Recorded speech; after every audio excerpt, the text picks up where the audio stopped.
Hello everyone, my name is Tiffany, or Tiff. You can find me on DeviantArt as Tiffy Toxic, on YouTube as Tiffy Toxic Art, or on Tumblr and other online sites as Art by Tiff. Um, Today I'm going to be showing you a couple of my favorite things to paint with. I do primarily watercolor painting, and it's something that I found that I like more than, say, acrylics or oils, even though I still use both. We get down to basics right away. Let's get into it. Um, Paper, yay! Tracing paper, I've noticed there is, I always do my sketching on tracing paper only because it's really easy to go over and fix little mistakes and do my line work and all that fun stuff. Um, I do have two kinds of paper to show you. I do have artist tracing pad, which I got from Walmart for a couple bucks. I like this one a lot more than the one that I paid more for. I'm a really big fan of certain textures. This one has a really nice texture to it, so I really enjoy the way the pencils go on top of it, the way color pencils go on it. I sketch with my color pencil and go over with pencil. I do also have a master's touch for my bigger paintings that I like to use. This one was more like $6 for a whole pad of it. It is very, very incredibly smooth tracing paper. It's a little bit thicker as well. It's still really nice paper, but I don't like this one as much as I like the other one. As far as tracing paper goes, it's really going to be your preference on what kind of stuff you're doing. Moving on, paper itself. Before I moved on to the Arches watercolor paper, I used your basic watercolor pad that you can find at any art store. This one I got at Walmart, so it's not the best paper in the whole world, but again, like I said, it's all that textures for me. This one has a very smooth texture, and I didn't like it as much as some of the other kinds that you can buy, but when you're in an art store, you can always open up the pad and feel the paper and see if you like it. So this is what I used to use, and this is what I now use, Arches paper. It's pretty much the best watercolor paper I have ever used in my entire life. I see why people pay so much for it, is because it is really fantastic paper. It does come in a block. It's kind of hard to see. You do have to get like an artist palette knife and cut it out from the block. So that's kind of cool because your paper's not going to get all messed up after a while. It has a very rough texture, but I like the way that it soaks everything up when I'm doing watercolors. So that's the paper that I use. Onto brushes. I don't even buy like expensive brushes. I buy the ones that come in the multi-packs because most of the time I'm using really super tiny brushes. These are about the size that I'm usually working with for details. I will go into the larger brushes for like backgrounds and washes and stuff like that. So you can get a variety pack with all kinds of different sizes in it, and I've had these brushes forever.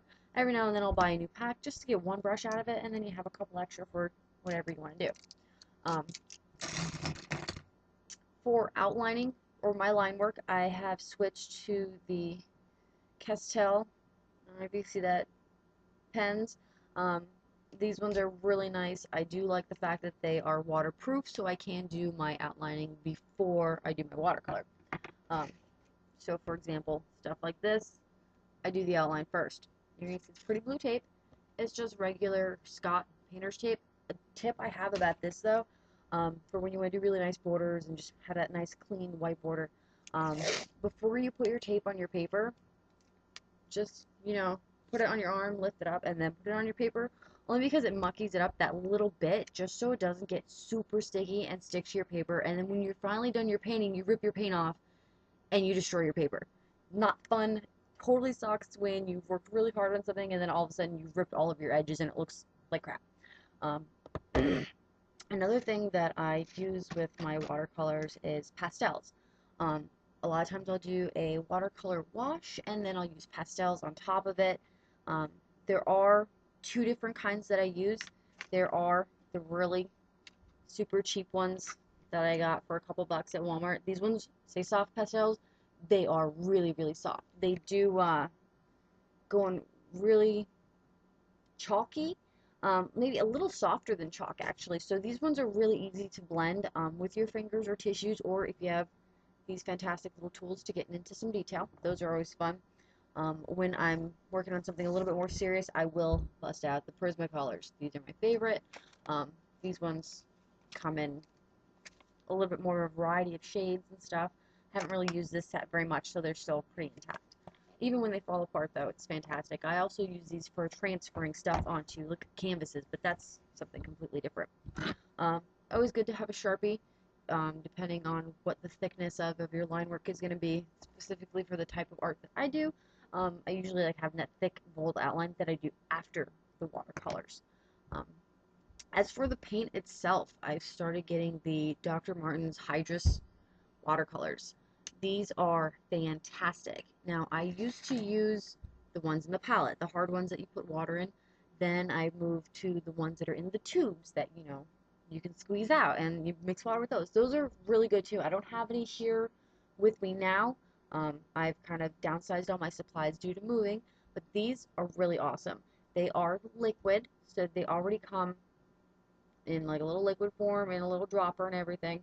A little drop goes a long way with these, which is something that I really appreciate for as much as I paid for these. These are really expensive, but they're worth every penny, and I've been wanting to try these for years and years, and I finally got them, and I really, really enjoy them.